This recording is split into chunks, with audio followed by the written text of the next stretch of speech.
Hello everybody. So in today's video, I would like to introduce the idea of geometric sequences to you and how to find the general term of the geometric sequence and any important facts that you might want to keep in mind when dealing with geometric sequences. So hopefully by the end of this video, you guys are going to understand what this is and what to do with it. And also some pitfalls to watch out for so that you can avoid making mistakes in your own math. Okay, so first and foremost, guys, what is a geometric sequence? So consider the following example over here that I've given you. We have a sequence 2, 6, 18, 54. So what do you notice about this sequence? Okay, so you will notice that if you look carefully, that you are multiplying by 3 each time, right? So if you multiply by 3, you can get from 2 to 6, right? 2 times 3 is 6. 6 times 3 is 18. 18 times 3 is 54. So you are multiplying, and you see you are multiplying by a constant, by the same amount every single time. This is what characterizes a geometric sequence. Okay, now what we say is that a geometric sequence has a constant ratio. Okay? Constant ratio meaning we are timesing by the same number every time. But we also need to keep in mind what the word ratio means. Okay, so in other words, you might notice that if you take the second term and divide it by the first term, for example, that would be 6 divided by 2, you're getting an answer of 3. Hang on. Isn't that the number that we're multiplying by every time? And it is formed by a ratio, right? Because we are dividing a term by the one before it. So we can use the same principle if, for example, we take T3 and we divide it by T2. That's going to be 18 divided by 6. Hang on, that is also 3. We can take any term. You literally take any term. Okay, the fourth term. Divide it by the one before it, the third term. This is going to be 54 divided by 18. That is also equal to 3. So you will notice that there is this constant ratio. Whenever we take any term divided by the one before it, that is equals to a constant ratio. Right, so therefore the sequence is geometric.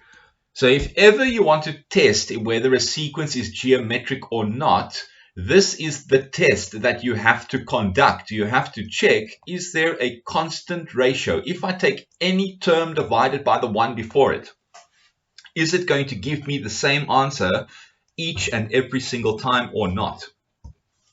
So just as another side example, if I look at a sequence like 1, 4, 7, 10, 13.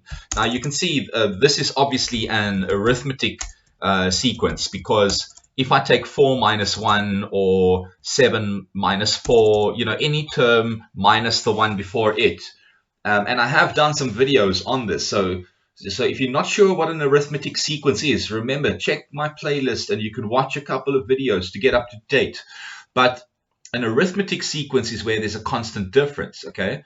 It doesn't have a constant ratio. So if for example I took the second term divided by the first term here, or I take the third term divided by the second term, or I take the fourth term divided by the third term, you will notice that these answers are going to be different from one another. So what does that mean? There is not a constant ratio. So what does that mean? It is not a geometric sequence. Okay, so this over here, dividing and making sure any term divided by the one before it is a constant ratio, means it is geometric. But the converse, if it is not giving a constant ratio, of course it is not going to be geometric. So this is the way that I would like you guys to test whether you are dealing with a geometric sequence or not. Okay. Now, having said that, guys, geometric sequences rely on two important variables. Okay, there's A and there's R. Now, A represents your first term, so that's going to be 2. R is your ratio. Now we have already established here, guys, the ratio is 3. So in this example, A equals to 2 and R equals to 3. We also need to know what the general term of a geometric sequence is. So the geometric term is given by Tn is equals to A times R to the power of n minus 1. This is your framework that you are going to build your general term based upon the A and the R values, which are obviously specific for this sequence. Every sequence will have different A and different R, and so this will get set up differently every time. Okay, so in this case, remember when you're finding the general term, you write Tn equals, you don't really touch that part of the formula, and then it says A times over here, so you're going to write over here at least 2 times, right? So 2 dot, and then what I would suggest with this R is actually put the R in brackets. Okay, put the R in brackets. So this is going to be 3 in brackets, and there we go. This is now my general term. A common mistake that students make is that students multiply the 2 and the 3 together. So, there are going to be some students that are going to write 6 to the power of n minus 1, but you just need to understand that that is a mistake. You must not do that. Do not times these 2 numbers together, because remember, this number 3, this base, has an exponent. That exponent is telling us how many times to times 3 to itself. Then you times by 2 at the end. So under no circumstances must you times the 2 and the 3 together when you are doing this. That's really, really important, guys. Okay. Now, guys, once we have the general term, we can find any particular term. So if the question asks something like, what is the 10th term of the sequence? Then all you have to do is let n equal to 10, okay? So in that case, you would say T10 equals to 2 times 3 to the power of 10 minus 1, and then you can use your calculator and you can work this out, and it will then tell us what the answer is. But look, if you don't have a calculator, you can even just leave it. You can maybe write 2 times 3 to the 9. And remember what that means. It means 2 times and then, 2 times 3, 3 times is to itself 9 times at least, and then you times by the 2. So you can see that students that they're writing it like 6 to the power of 9, that's going to be wrong, because that's 6 times itself 9 times. Now, how is that going to give us the same answer? So you can understand why this would be a mistake, okay? Because it's going to give you an absolutely incorrect answer by doing it that way. Now, we could also ask you a question like, is there a term that is equal to 54? Okay, now I know, obviously, you can take a look at the sequence over here, and it's obvious, right? I mean, here it is. It's this one. Okay, we know. Yes, indeed. But how would you do this mathematically? Let's say this was another number. Maybe it was a number that you couldn't see in the sequence. Okay, so in that case, what you would do is you would let the formula equal 54, and then what you would do is attempt to solve n, okay? And you must remember that n is a natural number. So if you are not getting a natural number answer, it means no, it will not be a term. So in this example, you could say, 54 equals. You're putting that where the Tn is. Then you are going to write 2 times 3 to the power of n minus 1. And now we have to attempt to solve n, okay? So how do we do that?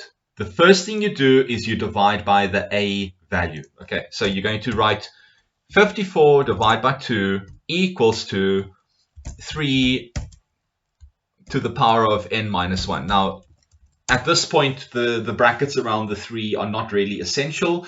The reason why I encourage students to put the brackets is to help students to remember that the 2 and the 3 do not times together.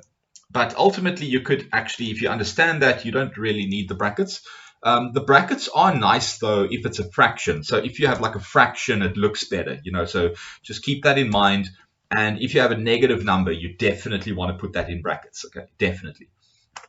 But here we go, 54 divided by 2 is 27. And then in the next step, you would say 27 is 3 cubed. Okay, so what are we trying to do? We're trying to get the same base on both sides. The same base on both sides. Okay, now what we are going to do is we are going to equate the exponents.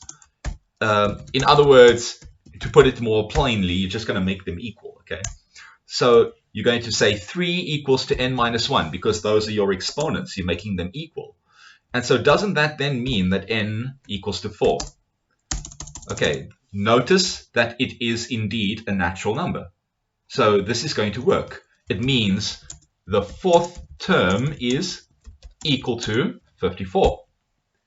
Okay, and if you look at your sequence over here and you look where 54 is, yes, it is 1, 2, 3. It is indeed the fourth term. Okay.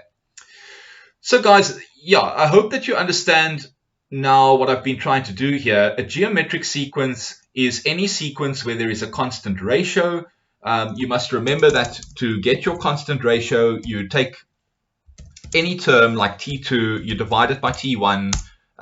You check, is that equal to maybe T3 divided by T2? If it gives you the same answer, guys, then there is a constant ratio. That is going to be the R value, okay?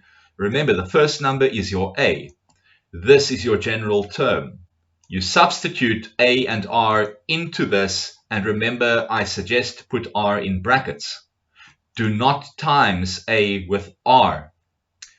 And then from there, once you have your general term, you can do things like working out specific terms, like the 10th term. You remember, if you want the 10th term, you let n equal 10. If you want the 50th term, you let n equal 50. Okay, that is where you are replacing n. But you can also get a question where it is asking something like, is there a term that is equal to something? Okay, then you let the formula equal that, and then you attempt to solve n. Remember, n is a natural number. Now, if that 54 was anything else, maybe this would not have worked out so nicely. So just watch out, guys. If this is not a natural number answer, your conclusion might be different. Your conclusion might have been that there is no term equal to 54 or whatever the case is. So you just got to be a little bit careful when you are working with geometric sequences. But remember what I said up front. Work out your ratios. If it is constant, it is geometric. If not, you are not dealing with a geometric sequence. Okay, remember, you can't classify every sequence as geometric. It has to have a constant ratio. So guys, I hope that this video was helpful and that you learned a couple of things. Please remember to like and subscribe so that you can watch some more of these videos. And check out the playlist. There's a lot more videos on sequences and series, guys. I hope that you have fun with your maths. Enjoy, and remember to be peaceful, guys.